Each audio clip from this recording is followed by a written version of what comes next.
They say success is the best revenge. I used to believe that. I used to think that if I just worked hard enough, kept my head down, climbed the ladder rung by rung while others cut corners or coasted on handouts, I'd finally be free, free of the judgment, the guilt-tripping, the endless comparisons. But what no one tells you is that when you come from a family that needs you to stay small so they can feel big, success doesn't set you free.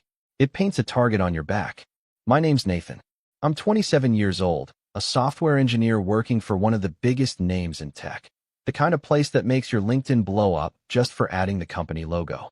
I live in a sleek downtown penthouse with floor-to-ceiling windows, a skyline view, and a coffee machine that costs more than the car I drove in college. On paper, I've made it. But behind the scenes, there's a whole different story brewing, the kind you wouldn't believe unless you lived through it. And unfortunately, I did. I didn't grow up in luxury. I wasn't handed anything. My parents weren't cruel, exactly, just conditional. Everything was a transaction.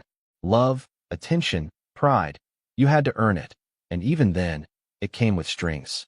My younger brother, Brandon, never had to worry about that. He was the golden child. He could bomb out of classes, get arrested for petty vandalism twice, and still be met with, "He's just figuring himself out." Me? One missed homework assignment in 8th grade, and I got the silent treatment for a week. When I told my parents I wanted to go to college out of state, they laughed. Not a chuckle. A full-on belly laugh, like I'd just said I wanted to be an astronaut at 18. "You think we're going to take out loans for that? Be serious, Nathan." So I got serious. I worked 2 part-time jobs through high school, saved every dollar. In college, I averaged 70 to 80 hours a week between classes, tutoring, food delivery, and night shifts at a security desk where I coded on a beat-up laptop while watching grainy CCTV footage. I lived off caffeine pills and dollar menu burgers. I didn't party. I didn't date. I barely slept. But I graduated at the top of my class, built a few side projects that went semi-viral on GitHub, and landed an internship at a firm that eventually led to my current role. I never took a penny from my parents, and I never once held it against them, or at least I told myself I didn't. Brandon, meanwhile, bounced around majors for 6 years and dropped out twice. He never worked a real job, just odd gigs my dad lined up through his buddies. My parents kept telling him to find his passion, like that was a valid excuse for coasting into his mid-20s. When he finally settled on a photography business, they basically funded it. New camera, studio space, even covered his rent for a year to help him get on his feet. I remember coming home for Thanksgiving once during that time and seeing Brandon's new apartment. It had exposed brick walls, a giant canvas print of New York City, and an espresso bar. I was sleeping on a stained futon above a noisy taco shop at the time, and when I made a comment about how nice the place was, my mom just said, "Well, he's pursuing his dream, Nathan. That's hard too." I didn't argue. I just smiled, ate my turkey, and went back to grinding. A few months ago, after years of scraping and saving, investing smartly, and catching some lucky breaks with stock options, I made the biggest purchase of my life, a modern penthouse condo smack in the heart of the city. It was everything I had fantasized about during those broke college nights. Clean lines, panoramic views, high ceilings, and best of all, complete silence. No one yelling. No guilt-tripping. No constant noise from upstairs neighbors. Just me, my work, and the sound of the espresso machine humming in the background. I didn't even post it on social media. I wasn't trying to show off. I told maybe 4 people, my best friend, my mentor, and yeah, my family. I wasn't going to hide it. I figured maybe, for once, they'd be proud. My dad's reaction was lukewarm at best. He asked how much I put down, what the interest rate was, and if I had considered buying somewhere less flashy. My mom just stared at the photos I showed her, then said, "Wow, must be nice." And Brandon? He didn't say anything. Just scrolled through the pics, set the phone down, and mumbled something about needing to get back to editing. I brushed it off. I told myself they were just surprised. Maybe they didn't know how to express excitement. Maybe they felt left behind. It wasn't until 2 weeks later that I got the call. "Nathan," my mom said, her voice weirdly formal. "We'd like to have a family dinner. Just us. Sunday night." I asked if everything was okay. She said it was just a conversation. No big deal. The moment I walked into their house that Sunday, the same house I grew up in, with the same creaky staircase and lemon-scented candles, I felt it. That tension. like I was being summoned, not invited. My parents were already seated at the dining table, both looking unusually serious. Brandon was leaning against the kitchen counter, arms crossed, jaw tight. "We wanted to talk," my dad began, "because there's been some hurt feelings lately." My stomach dropped.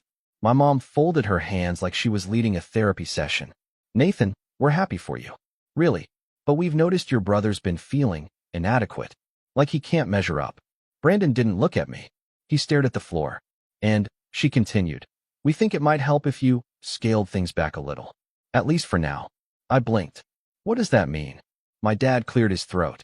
"Well, this penthouse situation. It's a bit much, don't you think? You're only 27. You could get a nice apartment, live reasonably, save more. No need to be flashy. You think I should sell my home?" I asked, making sure I heard him right. "We're not saying that directly," my mom rushed in. "Just consider how it looks. How it makes Brandon feel. He's trying, you know. He's had some rough luck.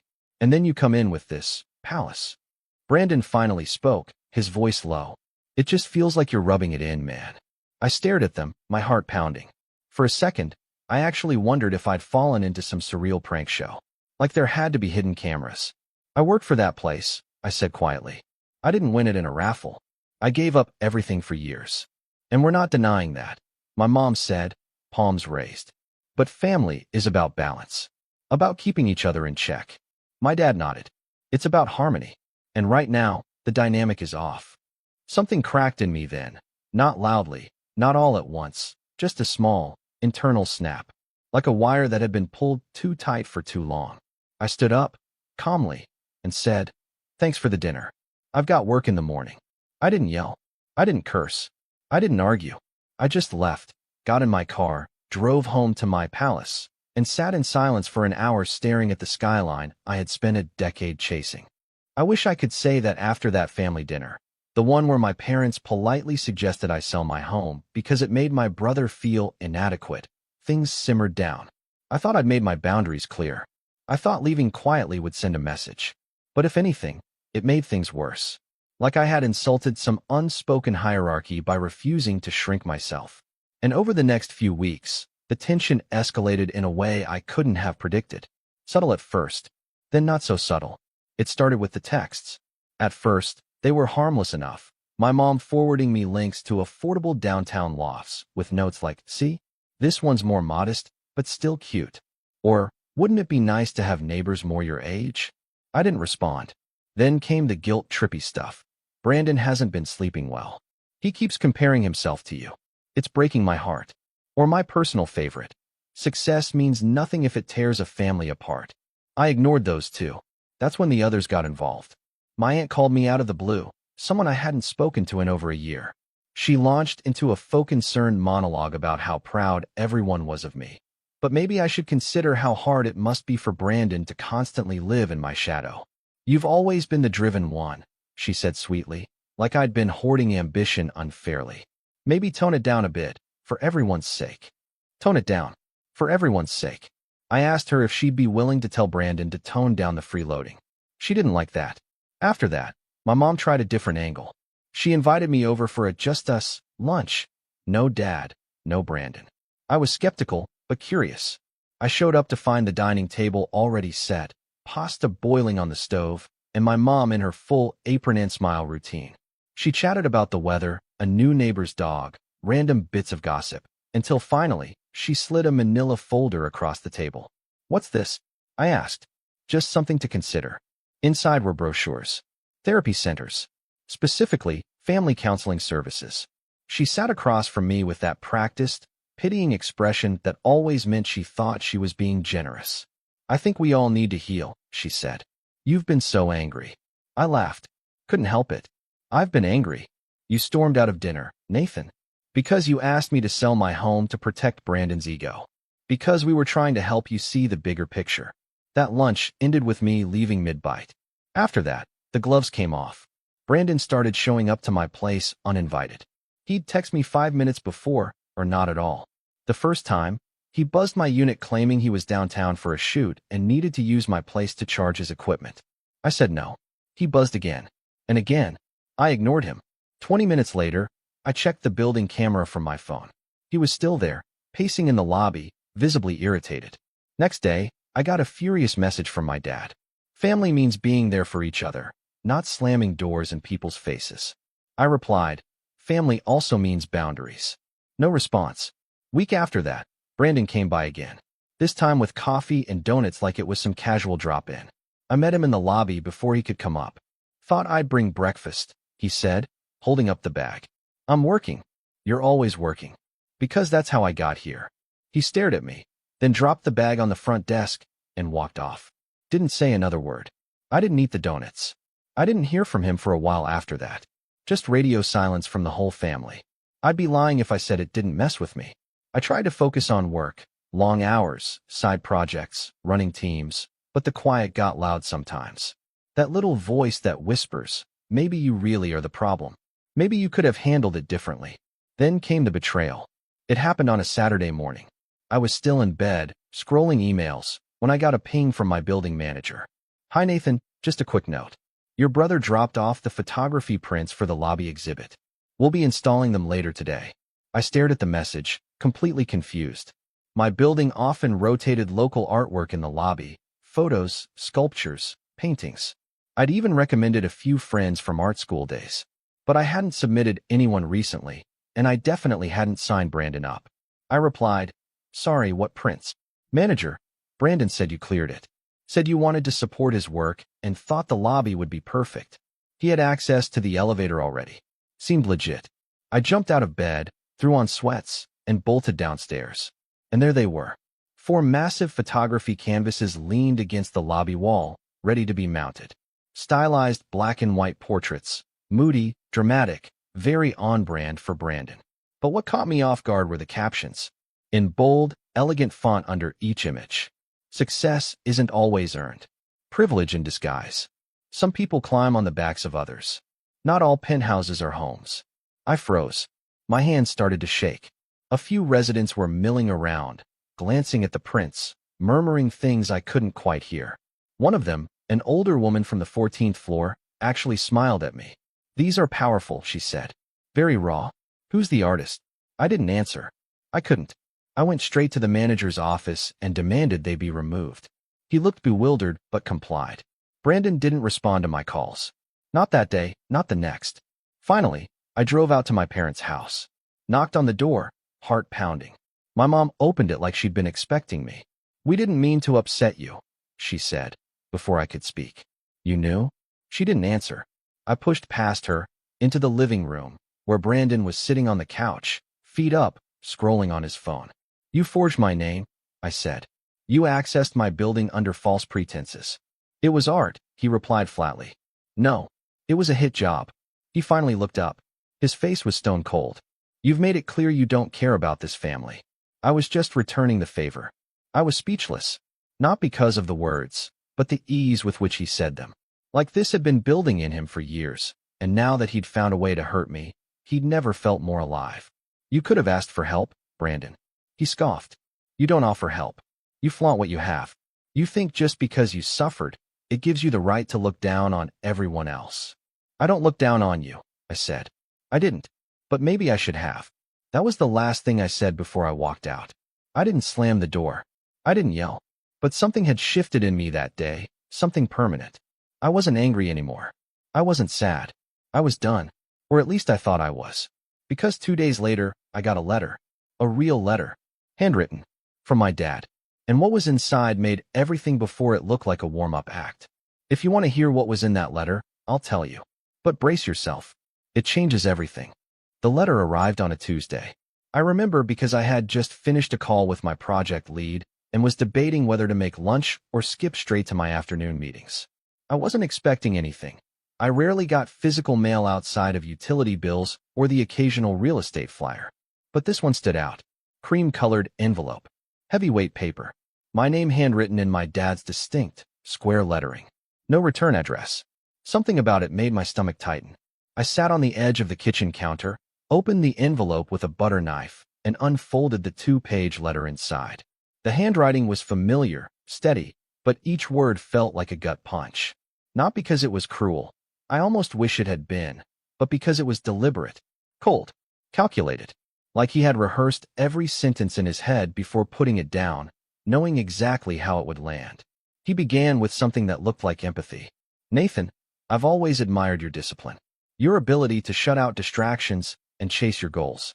That's not easy. And I'm proud of you, we both are. But there's something more important than achievement. Balance. Family." Then he pivoted. "I've been speaking with your brother. He's going through a hard time. Your recent choices have made things worse. Whether intentional or not, you've created distance between yourself and this family. Your tone, your attitude, your lifestyle, they send a message. One that says, 'I'm better.' That message has hurt your brother deeply, and it's forced your mother and me to reevaluate how we move forward as a family." That's when he dropped the bomb. "As of this week, we've decided to temporarily restructure the family trust." The trust. I didn't even know there was a family trust. My parents weren't wealthy by any means, middle class at best, but I knew my grandfather had owned land upstate that had been passed down when he died. Acres of undeveloped forest, worth more than most people realized. I'd always assumed it was being held for retirement or maybe some future family emergency. My dad never spoke of it in detail. It was one of those "we'll talk about it someday" topics that got buried under small talk and football games. Apparently, someday had arrived, just without me. He continued, "We've named Brandon as the primary beneficiary for the next 5 years. It's not about favoritism. It's about need. We hope you understand that this isn't punishment. It's protection. For the family. If you're willing to meet us halfway, this can change. But if you continue down your current path, you may force our hand long-term. The door is always open, but so is the window of opportunity." I read the letter twice. 3 times. Each time, it made less sense and hurt more. It wasn't about money. Not really. It was about being written out, symbolically and literally. My entire life, I had tried to play by the rules. Work hard. Be responsible. Stay humble. I hadn't asked for anything. Not once. And now, the one time something was available, I wasn't just passed over. I was threatened. I sat in my apartment, the city spread out below me, and felt completely, utterly hollow. Over the next few weeks, I spiraled. Not dramatically. Not in the way people imagine when they think rock bottom. I still woke up, logged into work, answered emails, attended meetings. But I was checked out. My focus evaporated. Deadlines crept up faster than usual. I stopped working out, stopped cooking, started ordering takeout every night. I left dishes in the sink. I missed a friend's birthday dinner and forgot to call back another who left a voicemail saying he was worried about me. I ghosted my mentor. I didn't even realize how far I'd slipped until my manager pulled me aside during a Zoom call. "Nathan," she said gently, "this isn't like you." I wanted to lie, to say I was fine. But instead, I just said, "I know." She gave me some time off. A week. No questions asked. I thought about using it to take a trip, escape somewhere, reset. But the truth was, I didn't have the energy. So I stayed home, slept in, binge-watched old sci-fi shows, and stared at my phone more than I care to admit.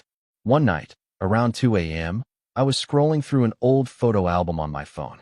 Pictures from college, mostly grainy shots of my first apartment, screenshots of early code projects, selfies with friends I barely spoke to now. And then I found a video I didn't remember taking.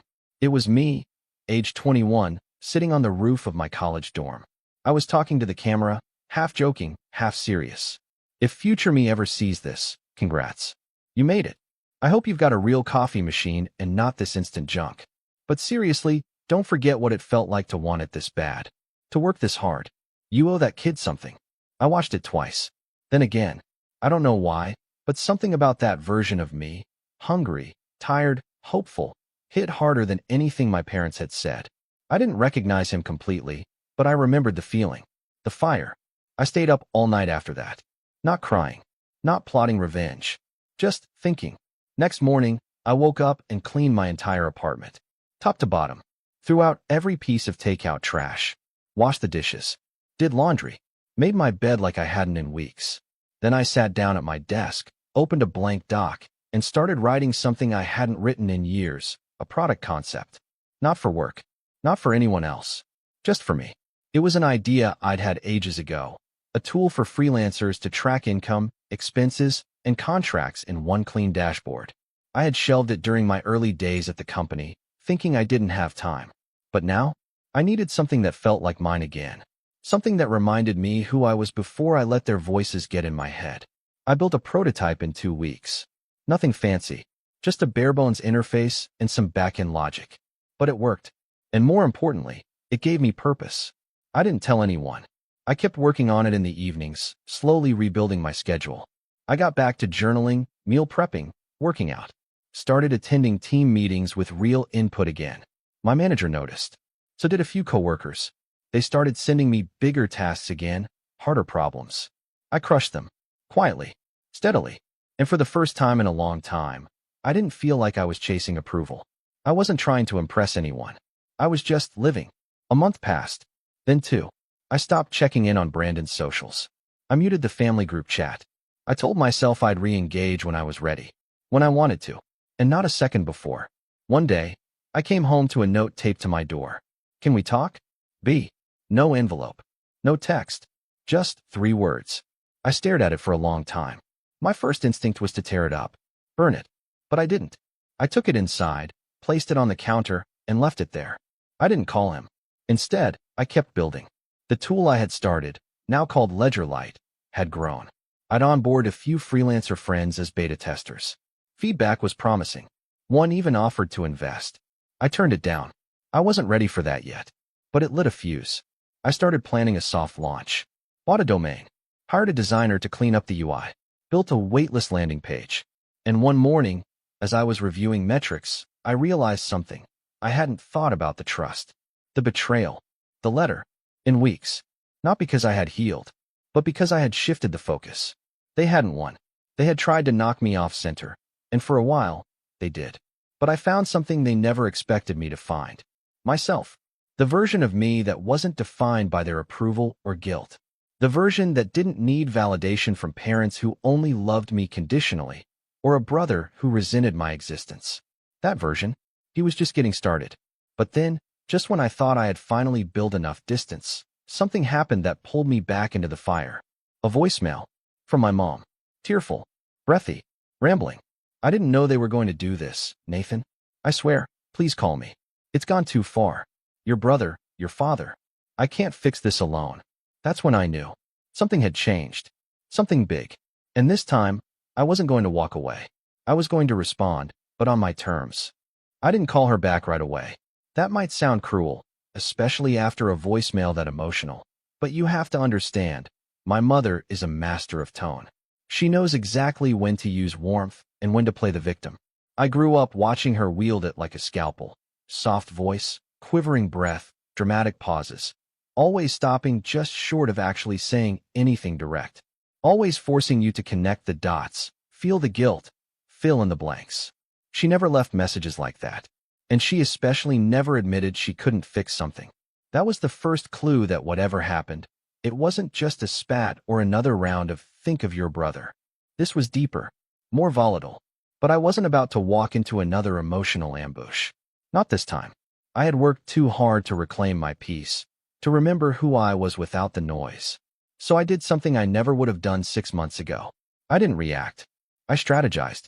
First, I saved the voicemail. Downloaded a copy. I didn't even know if I'd need it, but my gut said this was going to get complicated. Then I sent a quick message to someone I hadn't spoken to in a long while. Hey, can I buy you coffee this week? I need to talk. Family stuff. That someone was Jamie, a childhood friend of mine who'd grown up a few blocks over. We lost touch after high school, reconnected briefly in college, then drifted again. But Jamie knew my family, had seen the dynamics, heard the arguments. Been there the night my dad made Brandon lie about breaking the garage door, then punished me when I tried to correct the story. Jamie had always called it like it was. 2 days later, we met at this little cafe off 6th Street. Low lighting, good pastries, quiet jazz in the background. I didn't even sit down before she gave me a look and said, "Okay, what happened now?" I told her everything. From the penthouse guilt tripping to the fake art exhibit, the trust betrayal, the fallout, and finally, the voicemail. She listened the whole way through without interrupting.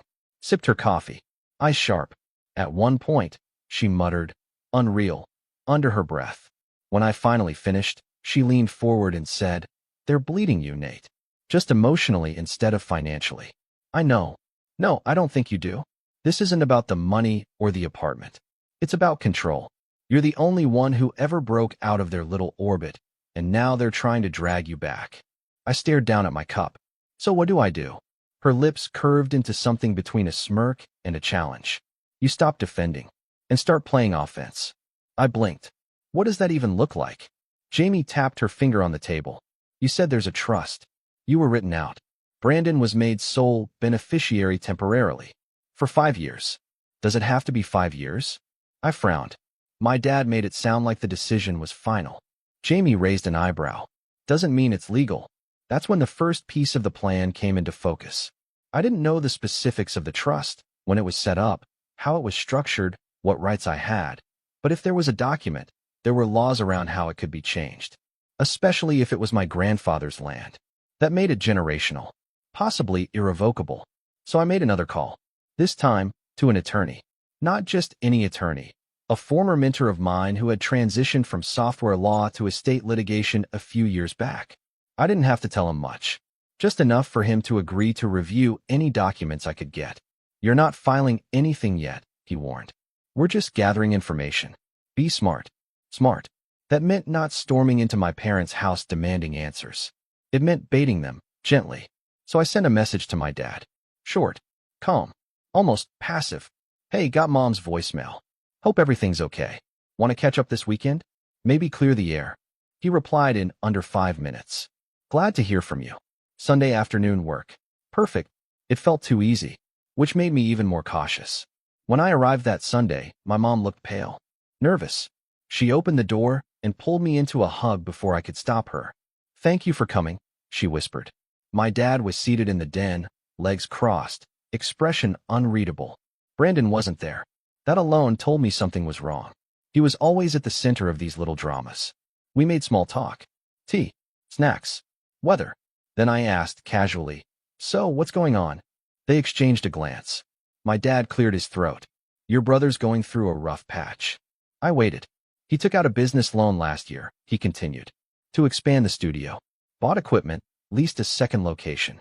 That was news to me. He fell behind on payments. Missed deadlines.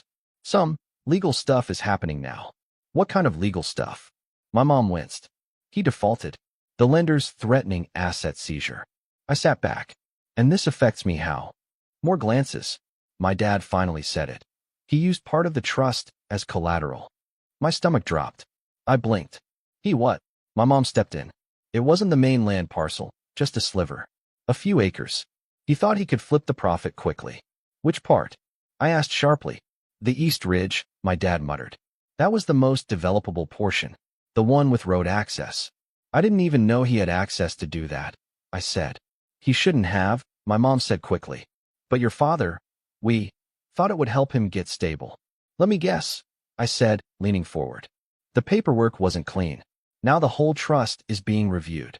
Neither of them spoke. I stood up, walked to the window, took a breath. Then I turned. I want to see the documents. All of them. Original trust. Addendums. Transfers. My dad stiffened. That's private. Not if it affects my legal inheritance. Not if Brandon's actions are jeopardizing it. You can either let me review it with a lawyer, or I subpoena it. Your choice. It was the first time I'd ever seen my father truly angry. Not yelling, not slamming fists, but that low, simmering fury that came from someone used to holding power and suddenly realizing they didn't have it anymore.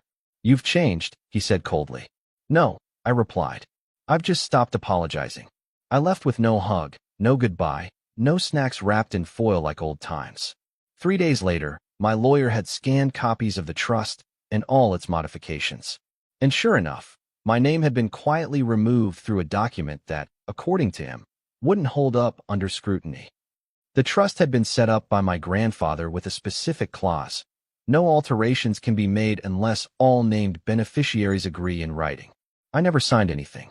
My signature was nowhere to be found, which meant the 5-year restructure was not only illegitimate, it was grounds for a full reversal, possibly even legal action.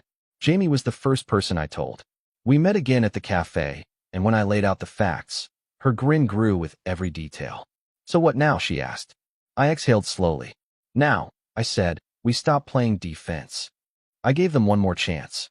Not out of mercy, but out of strategy. After reviewing the documents, my lawyer and I crafted a simple, polite letter addressed to both of my parents. It outlined, without emotion or judgment, the legal inconsistencies in the amended trust. It cited the original clause from my grandfather that prevented unilateral changes. It highlighted the absence of my signature. It closed with a clear, non-confrontational request. We respectfully ask for the immediate reversal of the unauthorized modifications, including the removal of Nathan Carter as a beneficiary.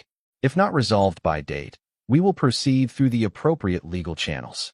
The deadline was 2 weeks out. I didn't hear anything for 13 days. No texts, no calls, no knocks on my door. Just silence, like the kind that settles in right before a storm. On the 14th day, I received an email. It was from my dad. No greeting, no apology, just a PDF.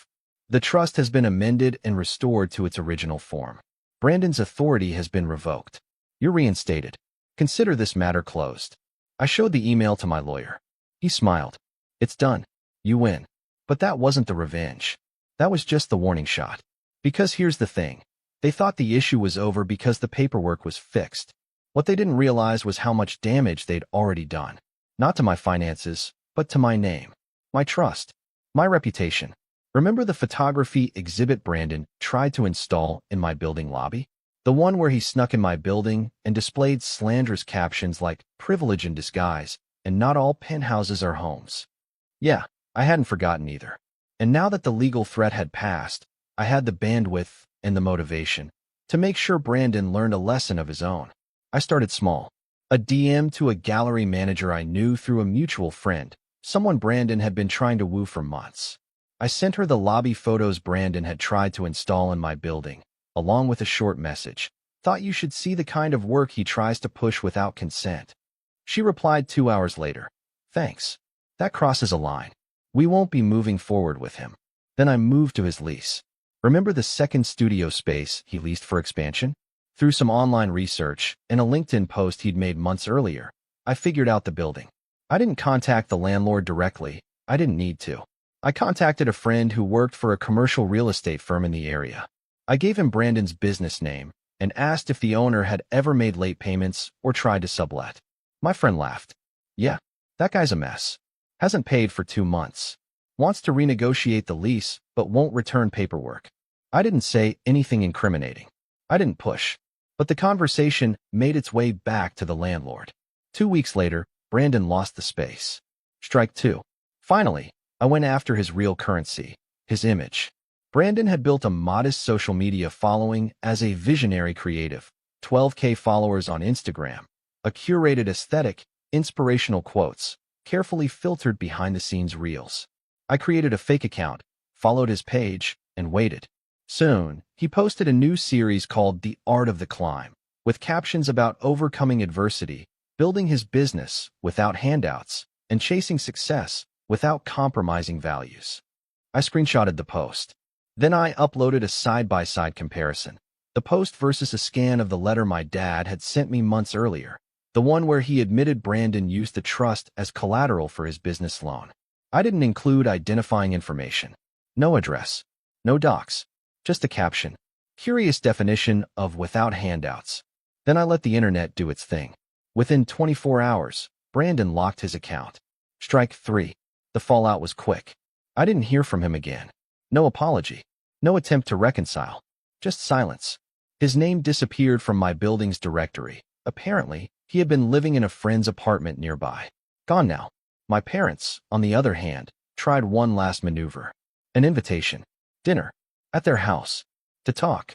I considered ignoring it. But I needed closure. So I went. It was just the two of them. Brandon wasn't there. The dining room was pristine. Napkins folded. China I hadn't seen since Christmas 5 years ago. My mom served roast beef. My dad poured wine. For a moment, it almost felt normal. Until my mom set down her fork and said, "We just want to move forward." I nodded. So do I. My dad cleared his throat. We've made mistakes. I didn't speak. We let things spiral, he continued. We thought we were helping Brandon, but we see now how that hurt you. I finally met his eyes. Do you? He hesitated. We're trying. I leaned back in my chair. Good. Because here's how we move forward. They both straightened. I'm not asking for an apology. I'm not asking for affection. I'm not even asking for a relationship. What I am asking for is distance. My mom's eyes welled up. Nathan, I held up a hand. I've rebuilt everything you tried to strip away. I've cleaned up the mess Brandon left behind. And I've done it without rage. Without dragging your names through the mud. Because I still have more respect for this family than you ever had for me. They sat frozen. I stood. I'll see you on holidays. Maybe. But I'm done playing the scapegoat. I'm done being the emotional punching bag. From now on, you get access to me based on how you treat me. Not because of blood. My mom wiped her eyes. My dad just stared at his plate. I walked out. No hug. No wave. No thank you for coming. Just the sound of the door clicking shut behind me. Quiet. Clean. Final. That was 6 months ago. Since then, my life has been simple. Work is steady. Ledgerlight launched with 3,000 signups in the first month. I hired a small team. Quiet growth, no flash. Just results. The penthouse. Still mine. I upgraded the coffee machine. My parents haven't called. Brandon's social media remains inactive. Word is, he moved out of state. Sometimes people ask me if I regret any of it. If it was too much. If I wish I had just let it go. But here's the truth. I didn't burn the bridge. They did. I just made sure they couldn't rebuild it with stolen wood. And that, my friend, is how I got my peace back. For good.